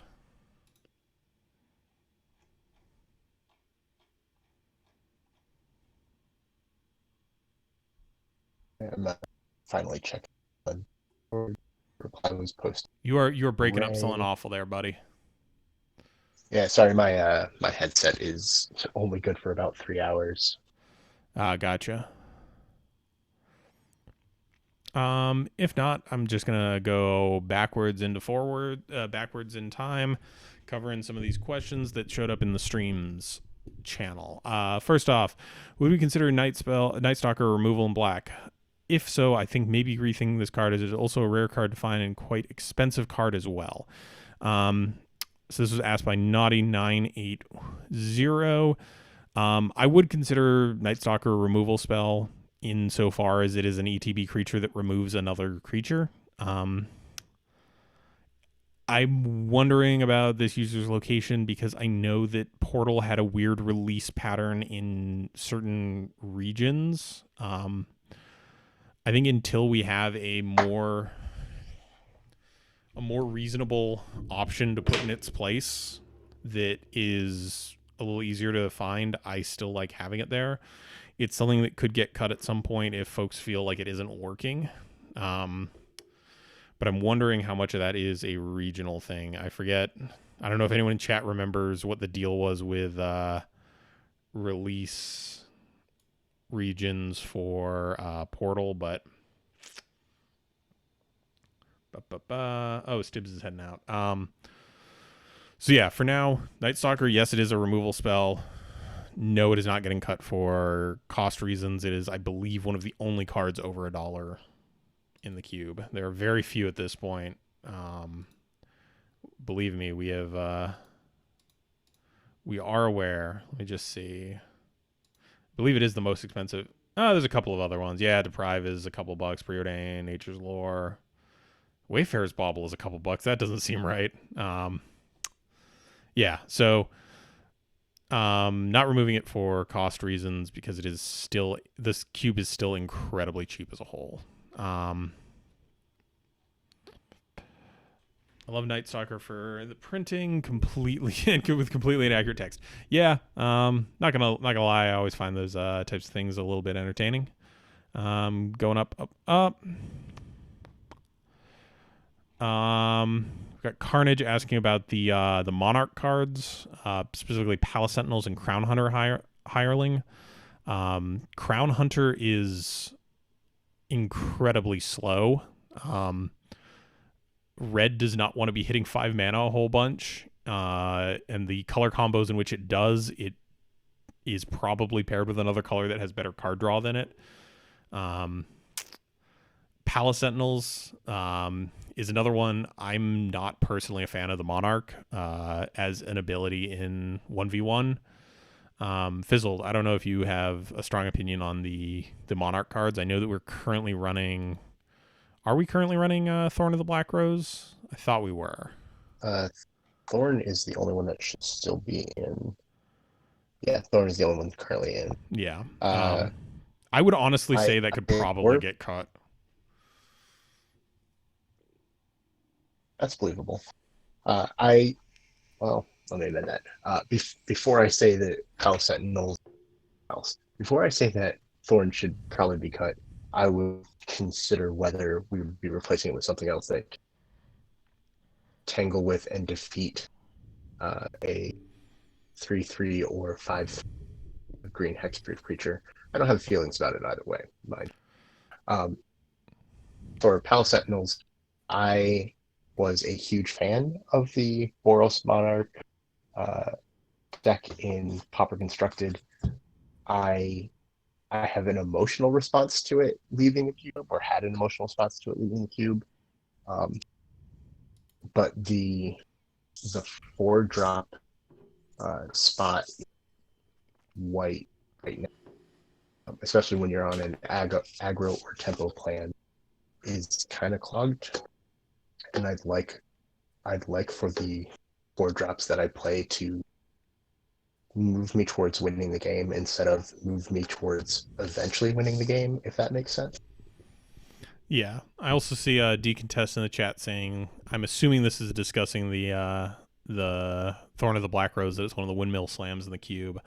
Yeah, Monarch was not designed for a 2-player format. It is very, very good. And I don't think that it leads to interesting games in a format where there are very few catch-up mechanics in the form of like wraths and stuff like that.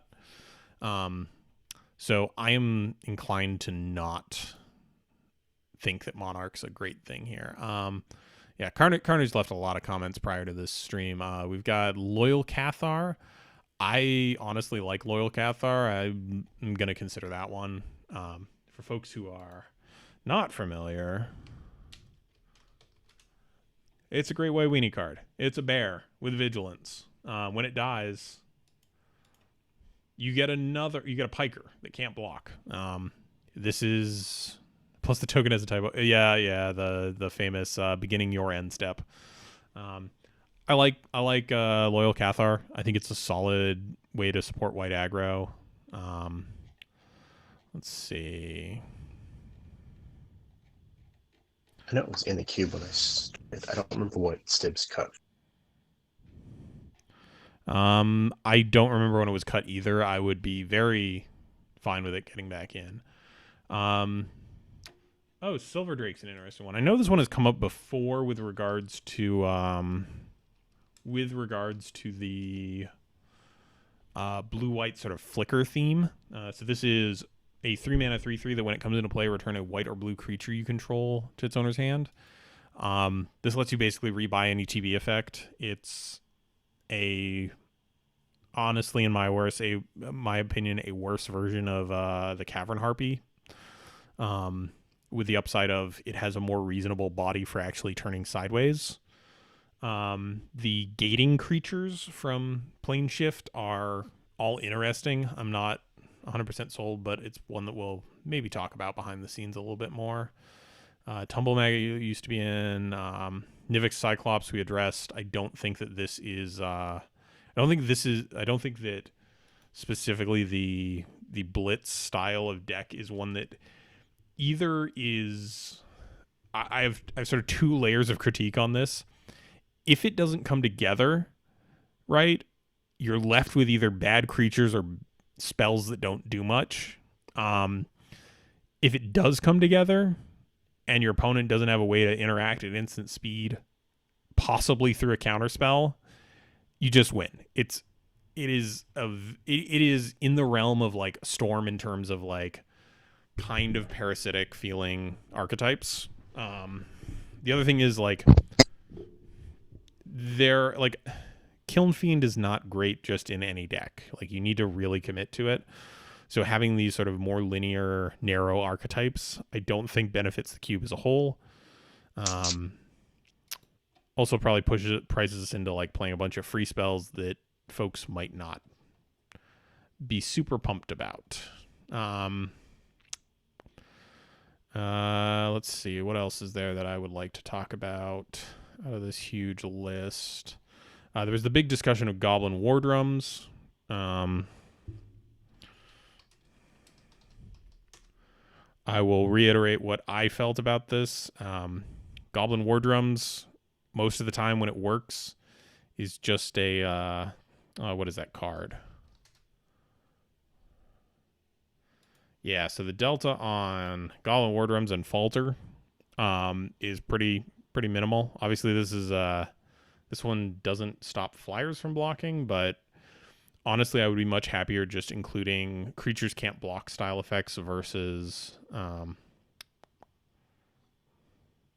Cat Party's asking to backtrack. Just to clarify, Metamorphosis isn't played due to price tag or because it's too narrow. It's honestly too narrow. There are not combo decks in this cube as of now, except for the very fringe, like I got Displace, a way to get it back, and another worthwhile creature to buy back the ETB on. Yeah, it just Morphos could really help fix with the Cathar though. Yeah, no, we're not. We're not splashing double white in our red or green deck.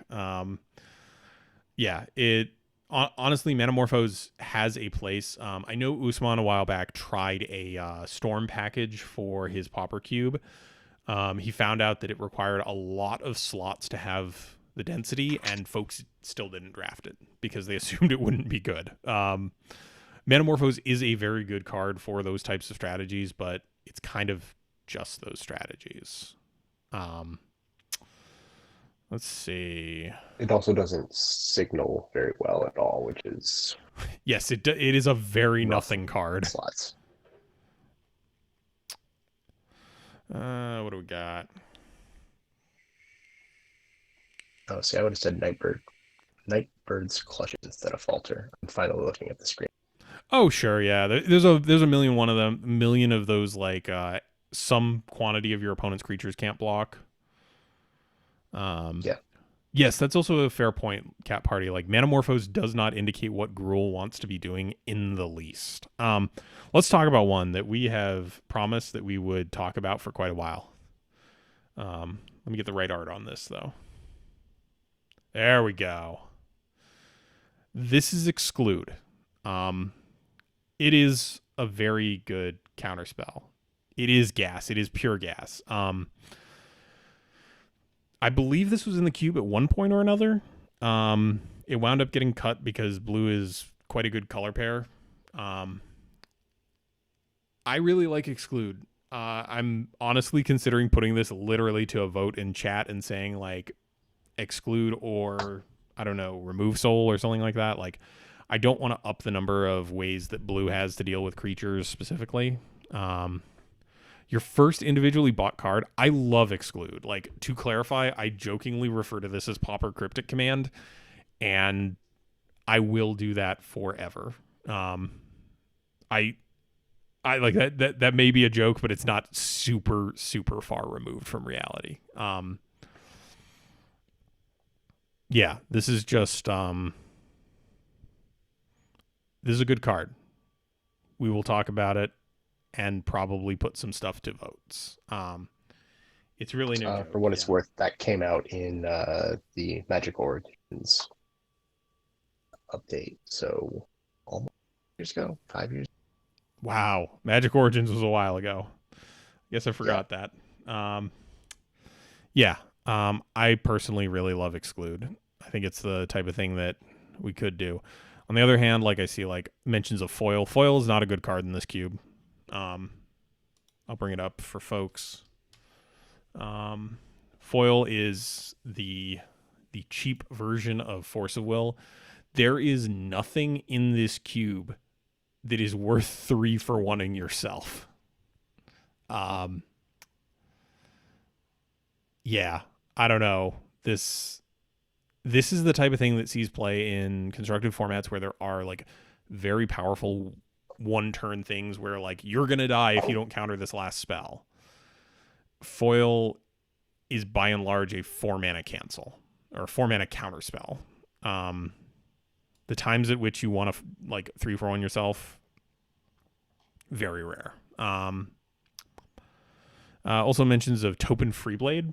I could have sworn that this was in the cube at one point as well. It's one of those ones where like yeah, Topin Freeblade. This card is very good. It was actually like A+ quality in its limited environment. I think this is the type of thing that could come back to help make white aggro decks have a little bit of a leg up. I like this. It is very good. A lot of the time, like the fail case of this being a vigilance bear is pretty reasonable for this type of environment. The success case of it being a 3/3 that has vigilance for 2 mana is absurd. This was legitimately one of the best cards in a limited environment that was, you know, not the most powerful, but like this was very good there. So yeah, these are like both good white 2-drops. We might look at some of how white aggro plays for this next update. Obviously, there's a lot of stuff that we have to consider. All right, we're closing in on 12:30 here, at least in my time zone. I do have a commitment after this, so we're probably going to be wrapping up around then. Do folks in the chat have any other questions? My other talking person here, Fizzle, do you got anything you want to bring up before we sort of start wrapping stuff up?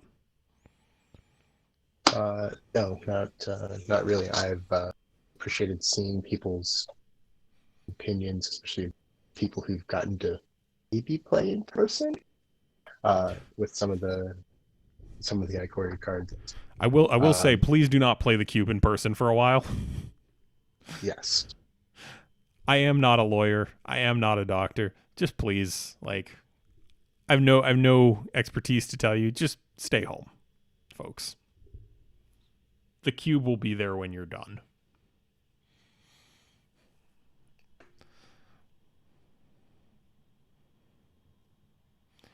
All right.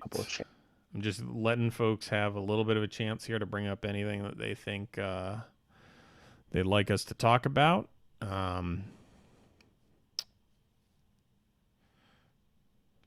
Perfect time to sort the cube and update art options. Yeah. Our art choices are important. at least to me personally. That's why I'm glad that we continue to get showcase arts for stuff like the mutators. I always appreciated good fancy art. All right. Looks like I haven't seen anything else in the chat here. All right. We should say we don't have a time frame for the actual update going out. I believe it is it's going to be next Friday when the set is actually available to purchase. However, what with folks all being quarantined, hopefully, there is some issue on that front. So I would say we would aim for that, barring any sort of turbulence in our own personal lives. We would aim for Friday to have some sort of list out, since folks are going to probably start shipping out pre-orders of singles. But no promises on that. Obviously, we are in strange and bizarre and occasionally terrifying times. So please bear with us as we navigate this along with you as well. Thanks for everyone who came by. We've got a lot to think about here. And the stream will be available on the YouTube channel for the Popper Cube. I'm Mike, aka Omnicheck, aka your favorite weird uncle. And Fizzled is here as well. I don't know if you want to give yourself any sort of outro here.